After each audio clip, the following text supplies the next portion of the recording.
the ultimate regret is regret. It's where you didn't live. It's where you were waiting for all those traffic lights to turn green before you leave your garage. You're not playing to win. You're playing not to lose. Like, that's how most people are playing, very defensive. Welcome to the Freedom Point Real Estate Podcast, where we talk about creating more time freedom through passive real estate investing. Passive investing in real estate challenges conventional investment wisdom. We are passionate about learning and sharing resources with others who are ready to transform their investing mindset. Quick disclaimer as always, I am not a CPA, I am not an attorney or a financial advisor. This is not financial advice, not telling you or anyone else what to do. The views and opinions expressed in these podcasts are provided for education and informational purposes only and are not necessarily the views of my employer, ADP. I'm glad you're here. Now let's dig in. All right, welcome back, Freedom Point Podcast listeners. Thank you again for jumping into another episode of the Freedom Point. I'm your host, Jeremy Dyer, and I have an amazing guest with me again today. Surprise, surprise, Damion Lupo. Damion, welcome to the show. Man, it's great to be back. Absolutely. Well, I'm looking forward to chopping it up with you here today. Damion is a seasoned entrepreneur who has, get this, he's launched and grown over 70 companies from zero in revenues to 100 million throughout a remarkable 25-year journey. In addition to being a prolific author with 12 published books, Damion is celebrated for his extraordinary achievements in building multiple companies from the ground up, many of which have reached 7, 8, and even 9-figure valuations. Despite a significant setback that saw him lose a 20 million portfolio at the ripe old age of 30 years of age, Damion's resilience and determination led him not only to overcome homelessness, but also rebuild his wealth beyond 9 figures. Damion, this is a remarkable journey that you've been on. You're no longer 30 years old, so I'll go ahead and throw that out there to the listening audience. You've matured a couple more years beyond that. I don't put you anywhere past 35 maybe, but maybe a little bit older. We'll see. But remarkable journey nonetheless. Just would really love for you to kind of, let our listening audience know a little bit more about kind of what that journey, looked like, lessons learned, and what you're really focused on today. Absolutely. It's funny. I was thinking, not much older than 30. I'm way balder than 30. It's like that's there. I have this idea that you always should have people in your life that are balder and grayer than you, that have gone through things, that have the wisdom. And the wisdom is from the cycles they've seen, the things they've been through, not just the circle, the turns around the sun, because anybody can just kind of hang out. But it's the people that have gone out there and gone through the actual cycles where they're engaged in it. So when we're doing whatever we're doing and we have those people around, they see into the future because they've lived so far into the past. And I just think that's one of the things that a lot of entrepreneurs and investors miss. They don't have enough wisdom and baldness around them. Yeah, absolutely. And I think there's I don't know if it's in Proverbs or somewhere in the Bible where it talks about, the gray-haired man, right? Seeking wisdom from those that, have gray hair, because they've quite frankly have some experiences and past and track record and network and all those kind of things. So really appreciate you mentioning that. So talk to us a little bit more about this journey. I mean, you've built many successful businesses. You've had an amazing track record. You've had some failures, right? Let's kind of maybe talk through, what that journey's looked like for you. And, would really love to know what you're, even focused on today. When I look back, the things that really stand out are the big messes, the big failures, and that's what's really cool. When you do enough stuff, you have a collection. It's like collecting baseball cards, or in my case, as a kid, collecting garbage pail kids. If you're old enough to know what that is, there's all these experiences I had, like getting thrown out of college because I started a bookstore in my dorm room, and they said, "You're literally putting the bookstore out of business." And I said, "Yeah, but it's paying for school." And so they said, "Well, either shut it down or we're kicking you out." And I said, I choose choice C. I'm going to finish selling books to people, pay for school, and then leave. And so that was before I started doing real estate. And then I said, real estate sounds awesome, because I was selling insurance, and that it didn't seem like I could make $1 billion in 5 minutes, but it seemed like that was the approach. If you read Donald Trump's book back in 1998, you could make $1 billion in 5 minutes. Like, this is everybody's thinking when they read a book. I'm going to make a ton of money. It's going to happen without any problems. And so I made a bunch of money in real estate, thought I was 10 feet tall and bulletproof. It took about 5 years to become a relatively wealthy person with millions of dollars. And I thought, man, I'm invincible. So I went out and developed a bunch of stuff. And every project I had across the country in 2007 and 8 collapsed within 12 months. So I went from 20 million to negative 5 million in 12 months. that was like a reckoning. And it's interesting because so many people had some type of similar rhythm. Like they had the story where they crashed and burned. And so it doesn't matter if it's 25 million that you lose or 25,000. If it's everything you have plus some, it still takes you below zero. And there's this whole process you go through of trying to figure out what you are and who you are, when everything, in my case, and for a lot of people, their entire life, if you look at their value, a lot of people associate their value, their self-worth, and their net worth, like I did. And you go, if my net worth is negative 5 million, I must be worthless. And then it gets pretty dark. And you know, in my case, I was like, should I even be here? If my life insurance is worth a lot of money, that would solve a lot of problems. And it's very dangerous if those two are tied together. And that was this incredible gift, because on the other side of it, I said, wait a second, my self-worth and net worth can't be the same thing. And what's the problem? The problem is I was focusing on what I was getting versus what I was giving. And what I mean by that is the service of, you know, doing things, creating something, building something for other people. So all these businesses, these 70 plus businesses, all the real estate development companies and insurance companies, all these things that I did over the 25 years, they were all like this master. It was like the ultimate MBA or PhD or whatever. There's some other alphabet soup for what this experience was, because the reality is there's nothing you can teach in school that would equate to going out there in the trenches, bleeding, losing it, making it, winning. I mean, just this whole cycle. And at some point, if you're kind of lucky enough, you actually realize, okay, there's some lessons here. And then you stop doing the same thing. Sometimes we're a little bit slow. Like when I skydived 4 times, the first 2 times I lost my arms. They like literally atrophied because of some damage. And then my chute failed on the 3rd jump. And then the 4th jump, the space shuttle exploded over me. This is the universe giving us feedback, giving me feedback that I was ignoring. And I'm pretty sure if I did it today, Putin would launch a nuclear warhead. Like there's always an opportunity to learn. And so when we look at these things that happen, we think to us, but they're really for us. If we go, okay, what was the lesson here? What am I supposed to learn?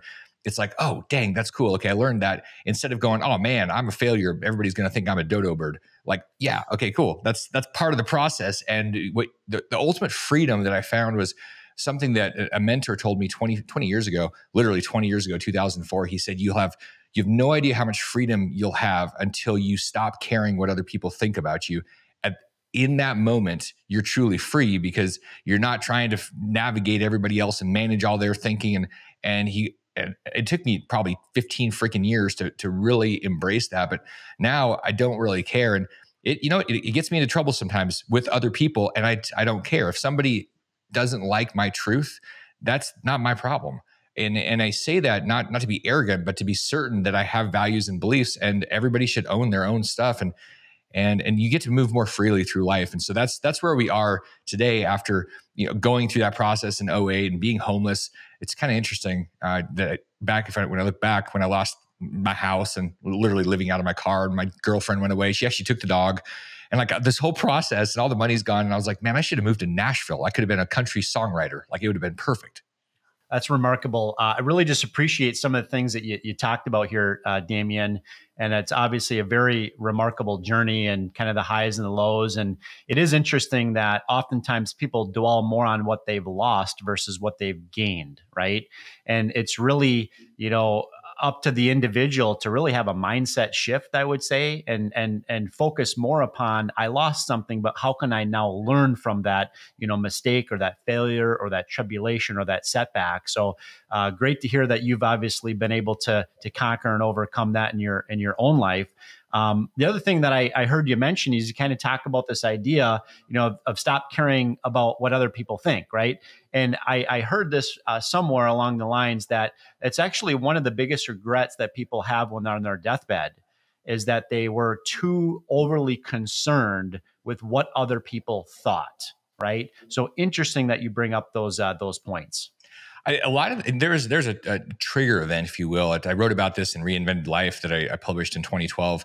And that was this experience, like looking backwards the last 10, 12 years and evaluating. And one of the reasons I read books is I want to get everything I'm learning out and make sure it makes sense, because we think oftentimes things make sense in our head. And the reality is, if we had to write them down, it's a bunch of jumbled mess. And we realize, wow, it's actually not, my thinking isn't very clear. So I wrote this book. And part of the process was really understanding me the previous 10 years.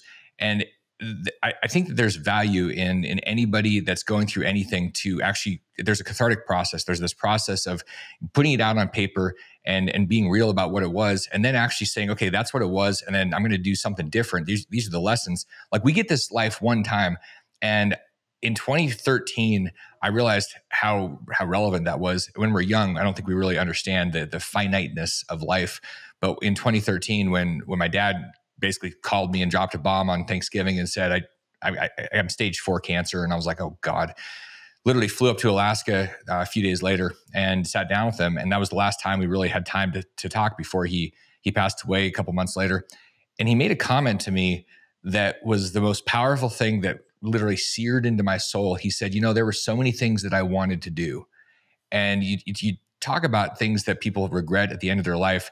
The ultimate regret is regret. It's where you didn't live. It's where you were waiting for all the lights all those traffic lights to turn green before you leave your garage.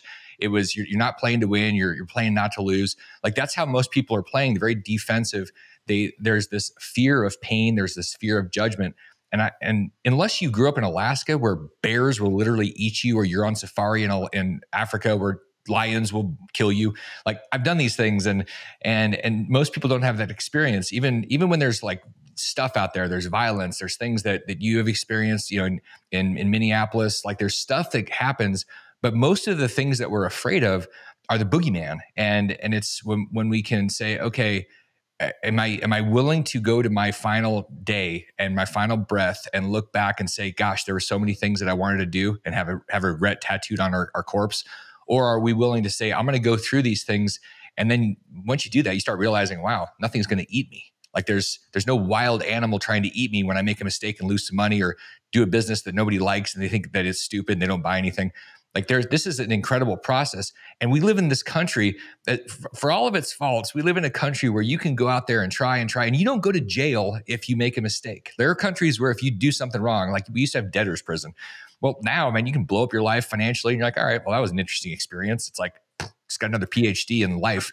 And that's one of the coolest things about being here, but we don't embrace it. We teach kids, all of us had this experience growing up. If you get 50% right, you're a freaking failure. They throw you out. You don't graduate.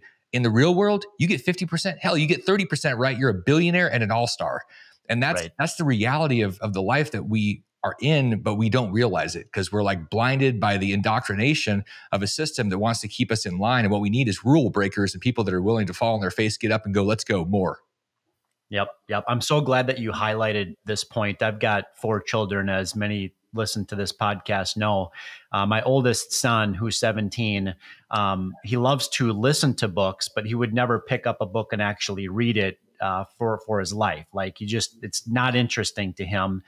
He's also not interested, to really pursue a corporate path. He's not interested in, going to a college or university and getting a 4-year degree.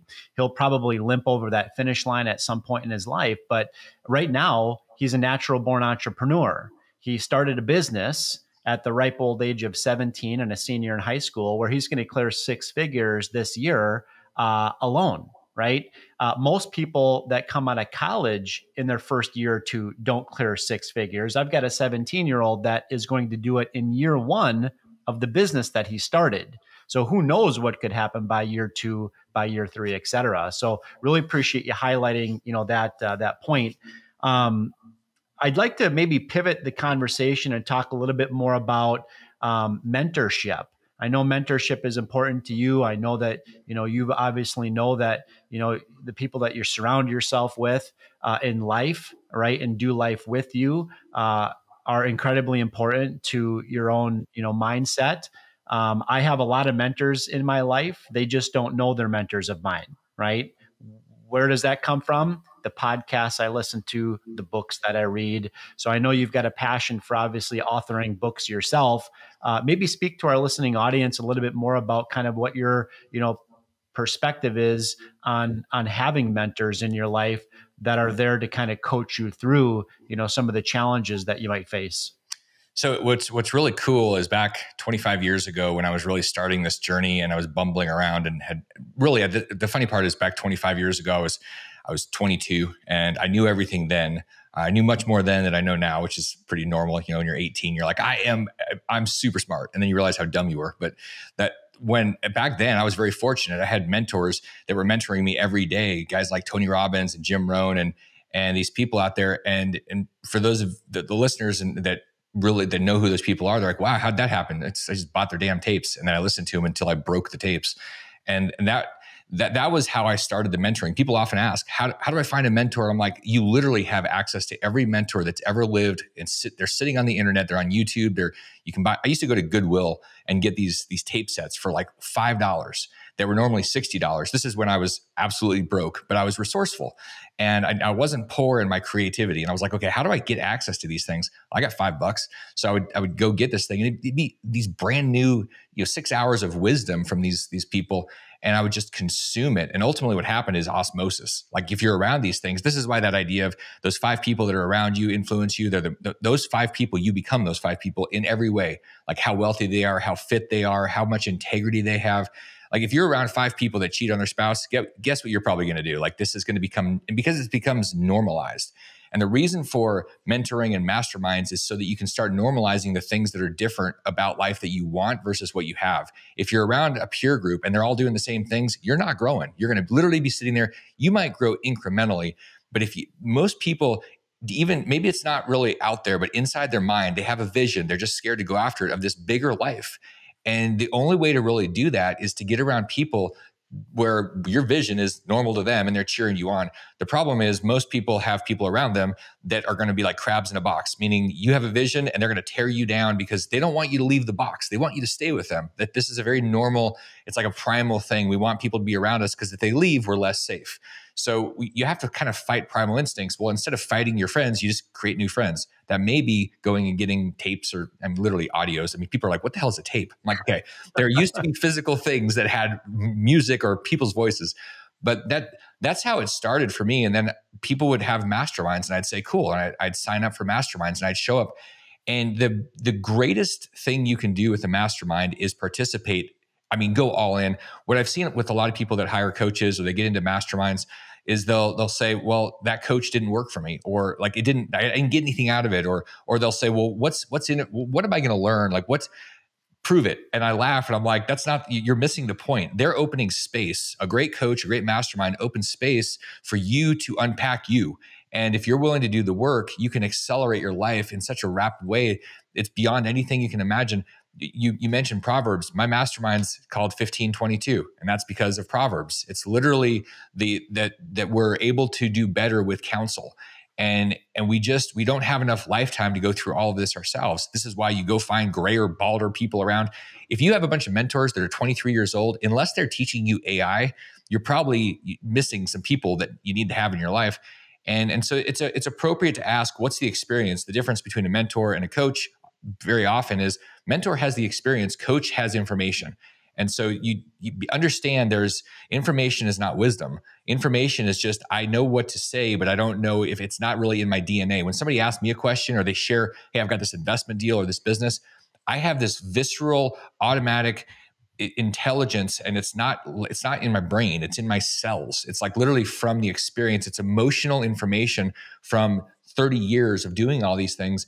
And it's very obvious. It's very fast. It's way faster to have emotional intelligence than it is intellectual intelligence, because your subconscious and your superconscious is way faster. It's like 1,000 times faster than your conscious mind. So this is why you want to have people that can say instantly, this is what I see coming. And usually they're right. So I think that's the biggest hack. There's 2 hacks: people around you and the environment you're in. And so what I see people doing is staying with the same people and not willing to change their environment, literally their house, where they work, what they do. Sometimes it's the people. Sometimes people are in really terrible marriages and they're like, nope, I'm not quitting. I'm like, well, sometimes you should quit. And sometimes you're literally being destroyed, and you have to choose. And that, like, one of my favorite books in the world is Your Greatest Power by J. Martin Coe. It's out of print. But the greatest power is your power to choose. We are humans. We're the only species that literally thinks about the future and the past and can plan it. Everything else is very hand to mouth. What am I going to eat? What am I going to, like procreate with today? Like it's very primal. And we get to choose that. And, unfortunately, most people don't choose. They sort of just say, well, I can't wait to see what happens. I hope it gets good. And that's very abdicating your life type of philosophy. And it's a really sad thing. Yeah, I appreciate you sharing that. I had to look up these verses in Proverbs. So there's two of them that I was thinking about. One was Proverbs 20:29, where it says, the glory of a young man is their strength, and the beauty of old men is their gray head. The second one being Proverbs 16:31, gray hair is a crown of glory. It is gained in a righteous life. So anyways, for our listening audience, that's where those references are coming from. I did want to, if you're okay with this, Damion, I'd like to pivot and talk a little bit more about FrameTec. Okay. FrameTec is revolutionizing home and apartment construction. And can you maybe share a little bit more about this venture and how you see it shaping the future of the industry? Yeah, so I'll give you the backstory, which is kind of funny. When about 10 years ago, I started working with people, helping them set up retirement accounts, and did this for a number of years. And really, it was about, in the beginning, I was trying not to starve to death. And then I started evolving this thing into building a community. And then there's thousands of people that were helping self-direct their retirement accounts into all sorts of things outside of Wall Street, like apartments and gold and Bitcoin and, ventures and stuff. And then my partner and I we're skiing one day, and we said, what else can we do to serve these people? And he looked over on this chairlift and Telluride, and he said, well, let's set up an investment fund to where we can go out, because we've got some experience. Let's go serve some people. And so we did this. This was 4 years ago, and that evolved. So we started off with this idea that we were going to go buy storage units, and it was going to be that in gold. And it was like a different type of thing, but it didn't really work out because our timing was off. Then we did something else. And a couple of years later, a friend of mine came and said, hey, I got this deal. And I said, well, email it to me. And he said, no, I want to give it to you. And I'm like, fine, just shoot an email. And he goes, no, I'm going to fly to Dallas and hand it to you. And I said, okay, this is 2022. Like, really? Or it was 2021 back then. And so he did. He flew to Dallas, handed me a stack of papers. And I was like, awesome, thanks. And then I ignored it for 6 months. 6 months later, we looked at it, and David and I said, this has got to be a bunch of bunk. Like, there's no way this is real. There was this idea to disrupt the construction industry and solve the housing crisis. Now, if somebody says that to you, generally you should run away. Like, you're literally going to solve a 10 million unit missing capacity. Like, we have like 10 million homes we need to build right now to solve all the demand.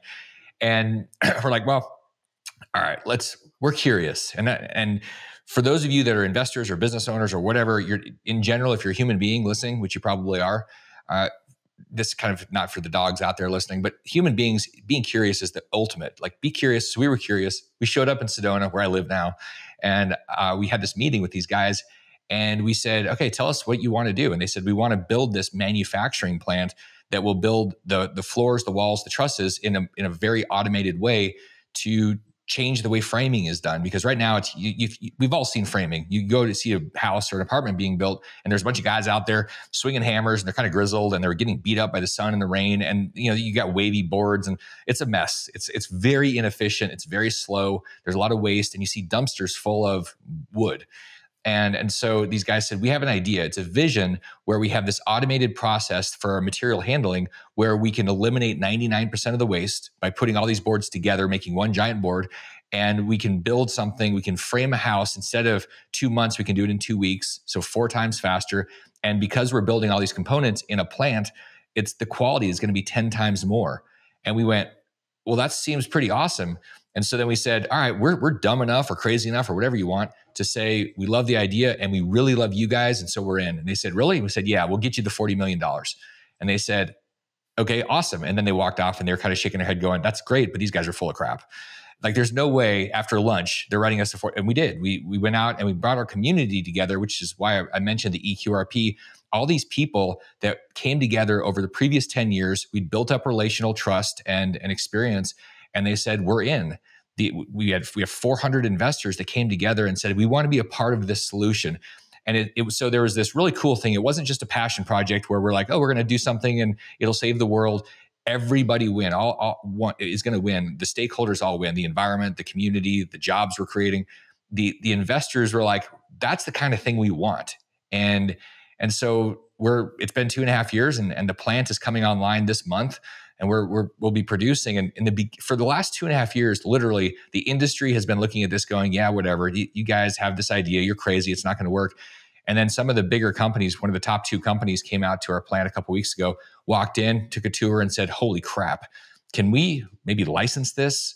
Or, they're talking about acquiring it. And because you have to be like, it's all easy once it's done, but you have to be crazy to go do something. This thing went from a zero, like a napkin, and we'll end up spending about $60 million to build it. And the enterprise today is worth $500 million. It's been appraised at $463 million.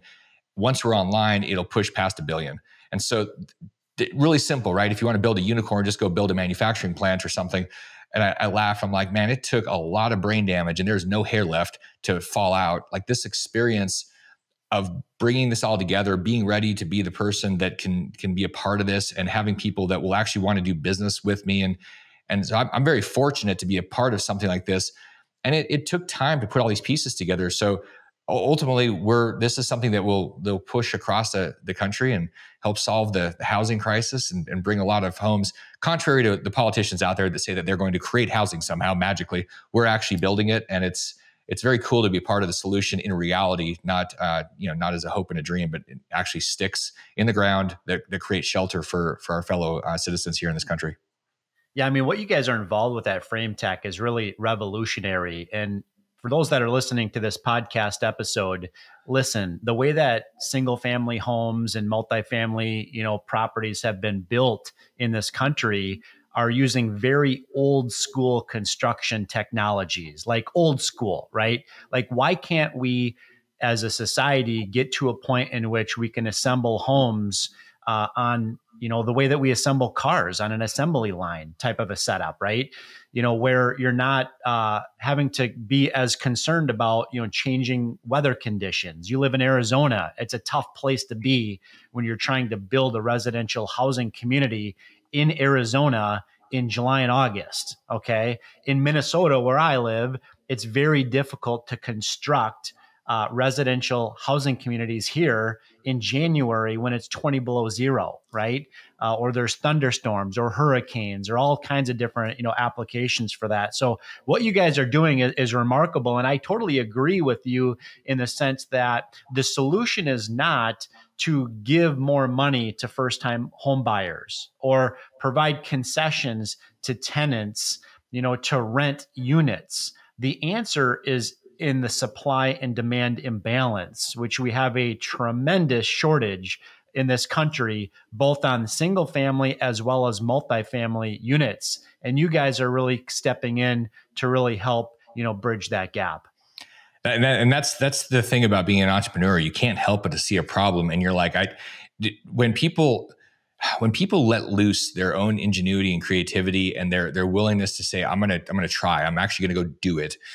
You really can change things. When you just have words and you're yelling and screaming and burning things down, it doesn't fix anything. It actually destroys things. And that's the great thing. It's also very freeing, liberating. In the process of building things, you care less and less about what politicians are saying because you're so busy building. And there's this, like, we're all meant to build something. Humans are not meant to just be consumers. This is one of the things about retirement, the idea 100 years ago when really people didn't retire, until about 100 years ago. And there was this whole revolution and with Rockefeller and things. And it was about having this social security age. Well, reality was 100 years ago, things retired. What retired? The equipment retired because it was broken down. You put it in the field. The animal, that the horse was like worn out, and you went out and maybe you shot the horse, and that's probably going to piss off PETA right now. But I mean, this is what happened. Like, things wore out and then they died and then they were done. And the idea that humans are somehow done, and then like people that say, oh, I'm going to retire, I'm going to be done, I'm not going to be building anything, I'm not going to be contributing, then they're just literally a consumer. And that's not why we're here. We're meant to build. And sometimes we're meant to build other people. Like we talked about mentoring and masterminds. Building other people is every bit, if not more important than building a house or building something. And what we've lost in society in general is our reverence for wisdom and the, people that are 70, 80 years old. We're like, they're no fun. Let's go after and hang out with all the 20-year-olds and party. And like, there's this missing element. And there's this incredible thing where if you're focusing on building, it's actually a longevity type of program. You don't need to figure out the 15 pharmaceuticals you need. You literally need to keep engaged. Our patriarch is 81 years old. and he runs circles around all the 40-year-olds. It's wild. And it's because he's so engaged. He's constantly innovating. We have to say, Marvin, chill out on the innovation. That's going to cost another $5 million. Let's do it on the next plan, because he just can't help himself. He's building. This guy's going to outlive all of us, and he's almost twice as old as a lot of the team. And it's hysterical. And there's a lesson there that when you're engaged in something that matters, not just something that's fun, because a pina colada on the beach can be fun, but that's not really, there's no purpose there. People say, well, you should follow your passion. And I totally disagree, because if it's just passion, then it's just about fun and it's not really fulfilling. You might have success in getting wasted on a pina colada or 20, but the reality is you're not going to be fulfilled by the thing that gets you up in the morning, even when the work is hard. That's where the purpose comes in, and purpose in building something, building people. That's why we're here. I truly believe that we're not here to just suck up resources and wait for the government to save us. I believe that we're here to save each other, to really serve each other. And that's where all the magic happens. And that's where we have a life that's well lived. And then you feel the fulfillment versus this hope for a successful moment at some point in time. Yeah, well, I so appreciate your perspectives here, Damion. We'd love to know maybe what's up next for FrameTec, for Damion. What are kind of your goals as we look to wrap up 2024 and beyond? So FrameTec is really the narrow focus. This is also one of the lessons that took me a long time to actually embrace. This idea that if you try to chase every squirrel out there, you're going to stay hungry. And I say most people are they're literally drunk squirrels chasing shiny nuts everywhere, and then they end up hungry there too. But the FrameTec is the thing. And the reason it's the thing is because it has the breadth and the depth to be most impactful. Will there be other things in my life? Absolutely. Are there going to be 20 things at once? No. And the reason is I'm putting all my energy and focus into this one thing. And the other things that are going on have people running them, leading them, that are equally as passionate about those things. And so my job is to take FrameTec all the way. As humans, it's really weird. We tend to be this strange species that lives up to half our potential. You look at a tree, it doesn't grow half and then stop. It grows all the way until it's done. And so I believe that my reason for being here is to serve as many people as I possibly can with all my energy. And FrameTec is how I'm going to serve humanity, literally solving a housing crisis. I don't know that there's a higher purpose that I can really perform. So what's next is more of FrameTec. It's going deeper and wider as we move into Texas and the Carolinas and Florida and help a lot more people with this problem. Of the 12 books that you've written, which is the one that you would recommend our listening audience go check out immediately? It's always interesting to try to figure out, because they're so different. There's a book about gold. There's a book about retirement accounts. There's a book about one of my favorite books so Reinvented Life was the journey of literally wiping out and learning the difference between internal and external validation, all this stuff. It was more of kind of a spiritual journey. Unicornomics is this book that I took all these companies. I wrote it 5 or 6 years ago. All these companies and these lessons, and unicornomics is the first 15% that you need to get right in a business to have an 85% likelihood of success. It's literally the foundational principles, and it's a fast read. It's one of these tiny books, and it gives you all these. If you're thinking about investing or you want to start a business, if you can get the foundation right, and people that violate that have about a 99% chance of failure. That's why when we hear, well, 9 out of 10 businesses die and within 5 years, or what these stats are, it's because they don't have the foundation right. They don't have the right capital. They don't have the right team. They don't have the right operators, and they don't even know what the market is. And so I think the unicornomics is this powerful, condensed version of all these experiences that you can take and go, okay, these are some principles by somebody that's done it at that time, 60, 65 times. And then taking that plus the lessons learned from other unicorns that have been built and success stories and things. So I love that one. And quite honestly, it's pretty awesome. If you're like, that kind of sounds interesting, just ping me on LinkedIn and I'll send you a copy. It's on me. I'll FedEx it out to you. Yeah, appreciate that. Listening audience, go check out that book. And Damion, what would be maybe 1 or 2 different ways that our listening audience can learn to connect with you, either through LinkedIn or some other platforms? Literally, LinkedIn is my favorite. You reach out to me, and that's where I tend to hang out. I noticed myself going on X.com a lot more, which is kind of interesting because it's an wide open space to be able to share, and you don't have government or tech censors that are saying, oh, we don't like what you're saying. It's malinformation. It's not convenient, And I laugh because what I say is not convenient because the truth is not convenient. But I tend to spend time there, and so far, things haven't been censored on LinkedIn, but we have a lot of stuff about FrameTec is on LinkedIn. You'll see the day-to-day, the robots coming online. You get to see our dancing robots. it's actually very cool to see something come to life and to watch the model for not only construction, but business. You'll see us, the way that we're building culture, you'll see that. And I think that there's a lot of lessons and a lot of opportunity to model whatever you're doing based on what we're doing, because we're thinking about it holistically. How does everybody win? How do we make sure that our team, our blue collar workers that are in a plant, how do we take care of them and their families with things like on-site childcare and having a doctor in-house that serves them to keep them well versus pumping them full of pharma? Like we have a different philosophy that's really not done. It's like, here's your health insurance and good luck. Hope it does, you don't die. But if you do, we'll hire somebody else. We're looking at business very differently. And I think that this is part of the future model for America. Yeah, absolutely. Well, we'll definitely include some of those links in our show notes for today's episode. And Damion, this has been a tremendous conversation, and I so appreciate the tremendous value that you brought to our listening audience. It's been a pleasure. It's been super fun. I'm obviously very excited about what we're doing. And for those of you that want to take a field trip to Arizona, come on out to FrameTec and I'll give you a tour of the plant. Yeah, sounds good. Thanks for that invite. And listening audience, thank you again for jumping into another episode of The Freedom Point. We look forward to having you join us on the next episode.